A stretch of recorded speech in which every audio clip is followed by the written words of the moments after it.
What's going on, everyone? Welcome into another episode of Lutties-lookback. My name is Nick Luttrell. We'll talk a lot of things in today's show, including Arkansas football, their disappointing or whatever loss to Texas A&M, another single-digit loss to a really good team that Arkansas had a shot against, but they couldn't get it done. We're going to talk about my three big things. We'll talk about UAPB, and we'll talk some high school football coming up. But we'll start how we always do with my three big things. You see them behind me. Let's quickly go over them. The first big thing, it was a slow burn. It was a new kind of loss that was different than like getting your heart like sucked out from underneath you at the end of the game. That didn't happen. It was different than what we've normally seen. The second big thing is the defense. It continues to hold this team back. They've made improvements, but not enough. And there's strides that this team is making, but because of the defense, they're not winning football games. My third big thing of my three big things, there's no quit in the Hogs just yet. So give credit to this Arkansas team because they keep on fighting. Let's go to my first one and start there. It's a new kind of loss, a different kind of loss than what we're used to. Arkansas, and when I say slow burn, it was just like you kind of knew what was going to happen in this game. It slowly started to be understood that, hey, Arkansas is not going to win. I don't know if that's how you guys felt, but that's how I felt. You know, obviously they were down in the second quarter. There was a moment there when it was like, is this like the Notre Dame game? Is this like a lot of these home games that we've seen in the Sam Pittman era, where they just lay an egg at home, where they've shown they could be a good football team on the road but not do it at home? And then those last 5 or 6 minutes of the second quarter were awesome. Arkansas came back. They made it a 1 point. They only were down 1 at the halftime break. They stayed in this game. And the problem was they always were behind, except for the very first drive of the game when they went up 3-0. I think the rest of the way, after Texas A&M easily scored like they did throughout this game, they were playing from behind. So it was just kind of something you knew. They were always just one step behind. And it was because the defense really couldn't stop the Texas A&M offense. That, granted, is really good. I mean, this was the number 4 team in the country, now the number 3 team overall in the country. This is a really good Texas A&M team. This isn't the team that we've seen in the past, I don't think. We'll have to see how they do the rest of the season. There are, 5 or 6 games that are left, but they're really good. But Arkansas in this game, they had the opportunities there, but they just can never convert on those opportunities. I think there's a lot of what ifs, and I understand that's how it is with a football game. There's lots of what ifs, but you think about, what if they would have scored a touchdown on one of those first few drives when they had to settle for a red zone field goal. Arkansas was one of the best teams in the country at converting in the red zone, turning that into a touchdown, not just a field goal. The 2 of the first 3 drives ended in a field goal for the Razorbacks in the red zone. So you wonder if Arkansas would have scored a touchdown there, they would have won the game because they only lost by 3. So you wonder about that. You wonder if Taylon Green would have hit Rohan Jones on that big 4th and 1. I think it was in the second quarter at some point. You wonder if these little things would have happened. Could Arkansas have won? Could Arkansas defense have stopped Texas A&M offense? They don't have to do it every possession. They had some good, good fighting moments there in the second half. But the 4th down conversions, 3 for 3 for the Aggies, that really hurt Arkansas. They had so many chances that the Aggies were saying, hey, this is your chance to take the lead against us or be in this game. And Arkansas defense just wasn't ready for that challenge. And they haven't been ready this season. They are showing improvements, but it's still not enough for this team to be getting wins. And that leads into, obviously, my second point here, which, again, the defense is improving, but it continues to hold this team back. The ceiling for this team is really high. You think if the defense was just a little bit better, Arkansas might be like a top 20 team. Sam Pittman would still be the head coach. They would only have that Notre Dame loss. If the defense was just a little bit better, they would have won the Ole Miss game. They would have won the Memphis game. They would have won the Tennessee game. They would have beat Texas A&M this past weekend. Now, I know that, again, it's all these what ifs. Let's say maybe they don't lose all of those games. Maybe they just win a few of them. Just a few of them, and they'd be a relevant team right now in college football. Not in the sense of, hey, they're relevant right now because they're really bad and Bobby Petrino and his motorcycle are back in Fayetteville. No. They're relevant now because of that, but they're relevant for the wrong reasons, unfortunately. The thing is, they could be relevant. they could be relevant in the college football landscape if they had a good defense. And I really feel bad for Petrino and for Taylen Green and for this offense that, yes, has had their issues at times, has been really successful. I think the number 1 or number 2 offense in the SEC, they're probably top 10 in the nation as far as offense is speaking. The defense is the complete opposite, the worst in the SEC.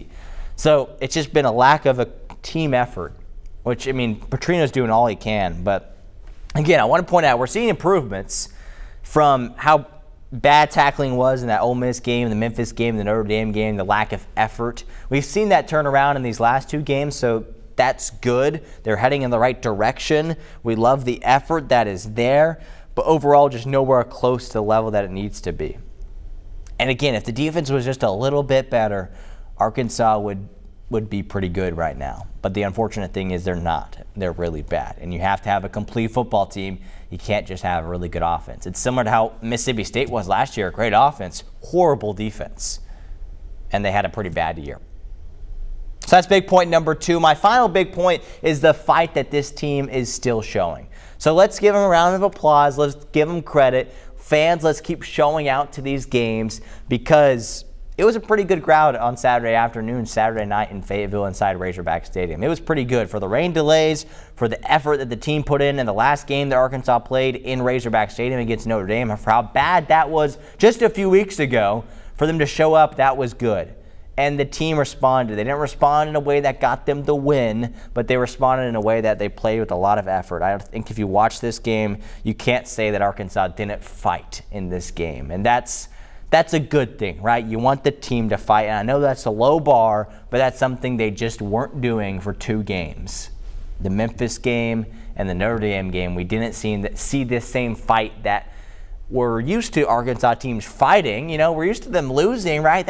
We're used to that. But we're not used to them just giving up like they did in that Notre Dame game. So it's good to see they're back. They're fighting. Let's focus on the positives here. There's no quitting this team. And I hope they keep that up because next is an Auburn team that is not as good as anyone else they've played, really. They're still a decent team, but they're winless in the SEC. They're also pretty bad. So can Arkansas get as motivated and excited to play this game as they played the Texas A&M game and the Tennessee game? If so, Arkansas can beat this Auburn team.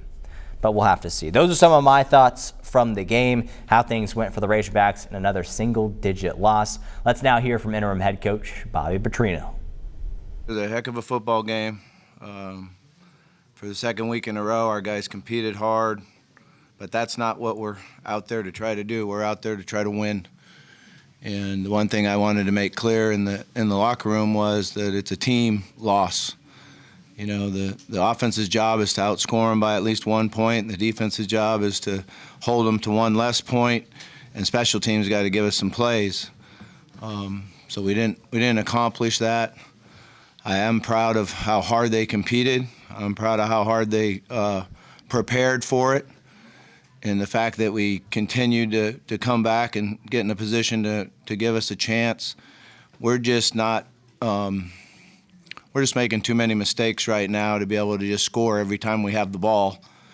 And defensively, we came up with some stops at times. We defended the run better at times, but then we rushed past the quarterback a number of times. And a guy that can run like that, you can't rush past the quarterback. And we had our defensive tackles and ends at least 4 times, all past the depth of the quarterback, and they end up killing us with that. So there's a lot of good. There's a lot of things to correct. One thing's for sure, we're going to keep working hard at it. We're going to have a good attitude, and we're going to keep competing and find a way to win. All right, yeah, so as Petrino said there, we'll see what Arkansas can do for the rest of the season. This right here, this screen, we talked about this one of the very first shows, I guess, leading into the football season. I gave my prediction. I put wins and losses up here, how I thought it would go. You can go back and watch that. It wasn't very successful. I'm not going to show any old clip to see how I did because it's not very good. Let's go to the next slide and see how Arkansas has done so far. Obviously not good. They won those first 2 games. Can you believe the last time Arkansas won a football game was here in Little Rock against Arkansas State. A lot has happened since then. I don't think many expected it to be 5 losses in a row, especially just because they've played really well in these past 2 games and haven't gotten the success that they needed to have, or I guess haven't gotten the W at the end of the day. So what I'm going to do is what I kind of am already regretting that I'm going to have to do is predict what Arkansas has left, and will they get a win or a loss with this schedule that they have left. The good news is it does get a little bit easier with these next 2 opponents in Auburn and Mississippi State. After that, when I talked about this months ago, it was LSU, Texas back-to-back. That's going to be 2 of the toughest teams in the SEC. I thought they would be 2 of the toughest teams in the SEC, just like everyone else.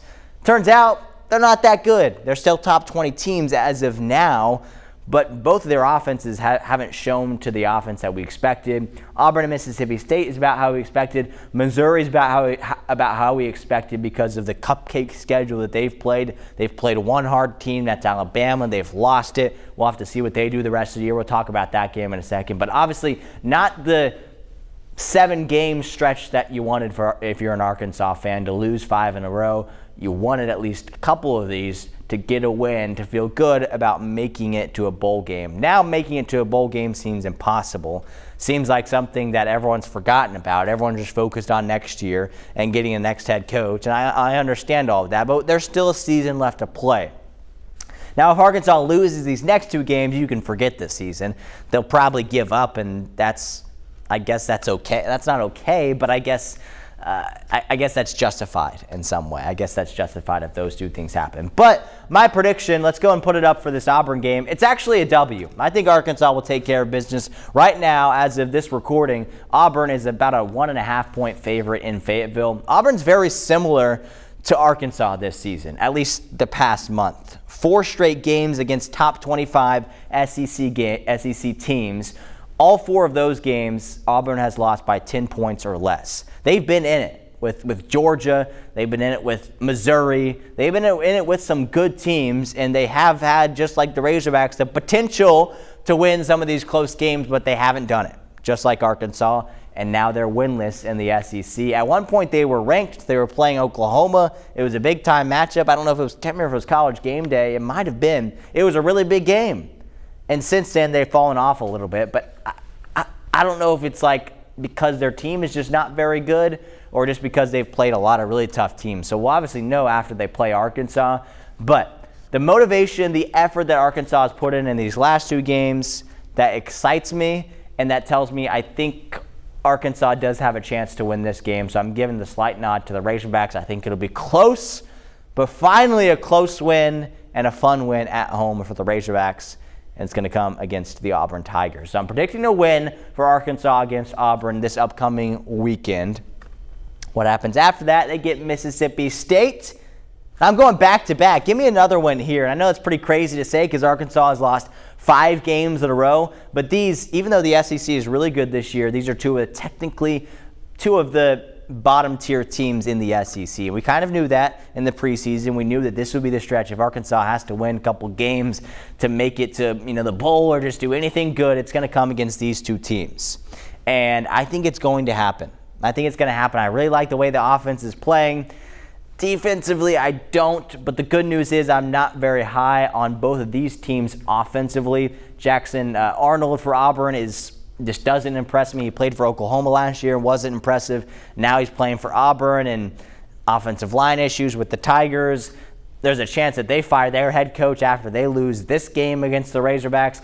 Mississippi State, meanwhile, has showed promise just like Auburn, has had some opportunities. Also winless in the SEC. Also has an offense that many thought was going to be really good this year because it was really good last year, and it just hasn't panned out, I don't think, to the way that people thought. Their defense has been shockingly and surprisingly better. In the non-conference season, they beat Arizona State. That was a really big deal. And then Arizona State trailed off. But now Arizona State is back up because they beat Texas Tech. There's just chaos in college football, yes, but especially in the SEC. That's why it's so hard to make these predictions.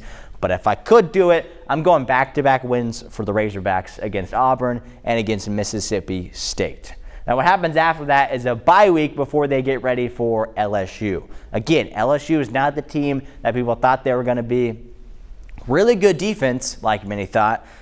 but kind of a bad offense, which is not what many expected, myself included, with a really good quarterback like Grant Nussmeier. I don't think anybody expected this LSU team to be really relying on their defense like they have, to lose to Vanderbilt like they did this past weekend. What is wrong with LSU? That is the question that many people are asking. Is it Brian Kelly's time to go? We'll have to see over these next 2 weeks what happens. The problem for LSU is it does not get any easier. After losing to Vanderbilt, let me double check my notes here. They play Texas A&M, the number 3 team in the country, and then Alabama, the number 4 team in the country.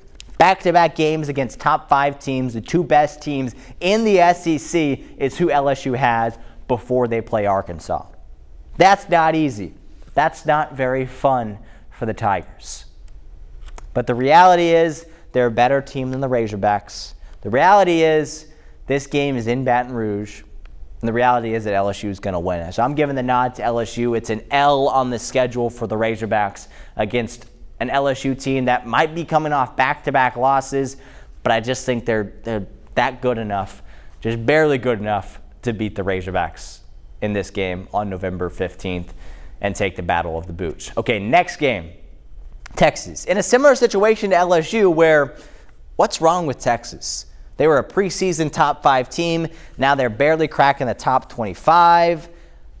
Texas is different than LSU. Texas, I still think, is a fringe playoff team right now. I think they only have 2 losses, maybe 3. I think only 2. I think it's Oklahoma, and I think it's Ohio State. They may have one more in there, but I still think they're not giving up on their season like LSU might be at some point. Either way, it's an L for me for Arkansas against Texas, because even though Texas is not as good as people thought they were going to be, they're still a good football team, and they will be as motivated as ever to play this game against Arkansas. It's a rivalry for them too. It's probably a bigger deal for the Razorbacks, but it's definitely a big rivalry. They're going to hype it up. They'll be ready. It'll be an afternoon or evening kickoff in Austin. They'll need this win to continue competing in the SEC, maybe to still make the playoffs. We'll have to see how the next few weeks go for them.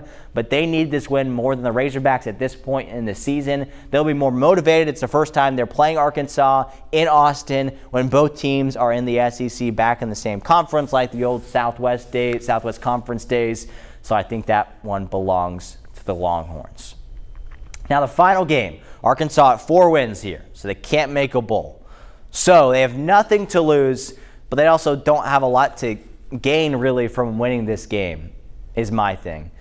And it's a Missouri team that, yes, has played a pretty easy schedule this year. And yes, Arkansas might have some areas that they're better in than Missouri. But I go back to historically speaking. Historically speaking, Arkansas always loses to Texas A&M. They did. Historically speaking, they lose a lot of games to Missouri as well. So I'm giving an L for Arkansas to close out the year. I don't think this game will really mean much to them. I think it's going to be a half-empty stadium that won't really care as much. And I could be wrong. Sorry, Razorback fans out there if you disagree with me. But I don't think that fans are going to be super excited after coming off back-to-back losses, after back-to-back wins. There's a possibility they could lose every single game, and this game really means nothing. And they're really looking on to what's next. But I think it's a Missouri team that's just a little bit better. And again, I don't know if Arkansas has much to play for, but at the same time, they don't have much to lose. And that's why I'm giving the nod to Missouri. So there's my projection. Obviously, the first 7 games are already filled out. But my projection on these final 5 games for the Razorbacks, they go 2-3. And I don't think that's enough to keep Bobby Petrino on as the head coach. Maybe he can stay as an offensive coordinator when the next guy comes in. Maybe not. But I think it could be the last days of Bobby Petrino in Fayetteville. All right, let's move on to the Division II ranks. Looking at our scores from last weekend in the GAC. All of our Arkansas in-state teams played each other. OBU taking care of business against Arkansas Monticello. They moved up a little bit in the GAC standings, but they have not been as good as people thought they were going to be this season. 45-10 win, though, this past weekend over Arkansas Monticello. Trey Nichols, 8 carries, 142 rushing yards, and 2 touchdowns. In the middle there, Harding, I thought they put up a lot more points than that, but you know what they did put up is a lot of rushing yards, which Harding always does in the flexbone offense. That is sensational. Andrew Miller broke a school record for rushing yards in a single game, 298 rushing yards for Mr. Miller. Quite the day for him with 4 touchdowns. Henderson State now tied for 3rd in the GAC. Of course, Harding, the number 2 team in the nation, and also the number 1 in the standings in the GAC. The last score you see there, Arkansas Tech and SAU. SAU taking care of business, 42-7 over the Wonder Boys. Hezekiah Harris, their quarterback, can do it all. They run him a lot. 375 total yards. I think 200 and something of those are passing, 100 and something of those was rushing. Two passing touchdowns, 2 rushing touchdowns. A good win for him and a good win for SAU. Hopefully they can continue trending in the right direction. They are now alone in second, 1 game behind Harding in the GAC. So that's Division II. We'll talk UAPB in a second, but let's go high school football now in case you missed it from this past weekend of the Friday Night Blitz. We showed you some of these scores, but not all of them. Little Rock Christian, a crazy win over North Little Rock, 37-36, the final score there. Scoring, I think it was maybe a field goal or something at the end that gave the Warriors the win there. They came back to beat the Charging Wildcats. So a crazy game there. Also a crazy game between Cabot and Pulaski Academy.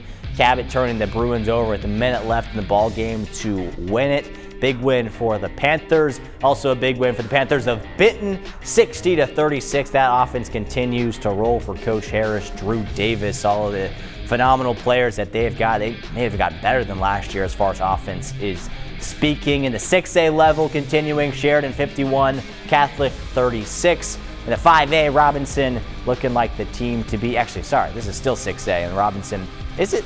No, Robinson's the 5A, I think. Yeah, the 5A, excuse me. 5A for Robinson, 49-24 win over BB. Maumelle getting the win in the 5A Central over Jacksonville, taking care of business like they probably should have against Jacksonville. Whitehall and Watson Chapel, both these teams were winless before this game. Now Whitehall has their first win of the season. Watson Chapel, unfortunately, still no wins on the year. Little Rock Parkview on Thursday night taking care of Arkansas High, 42-14. That was the final score. Hot Springs in a thrilling win.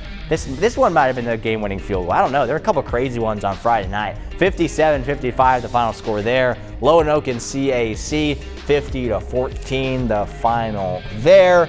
Bauxite taking care of Malvern despite some.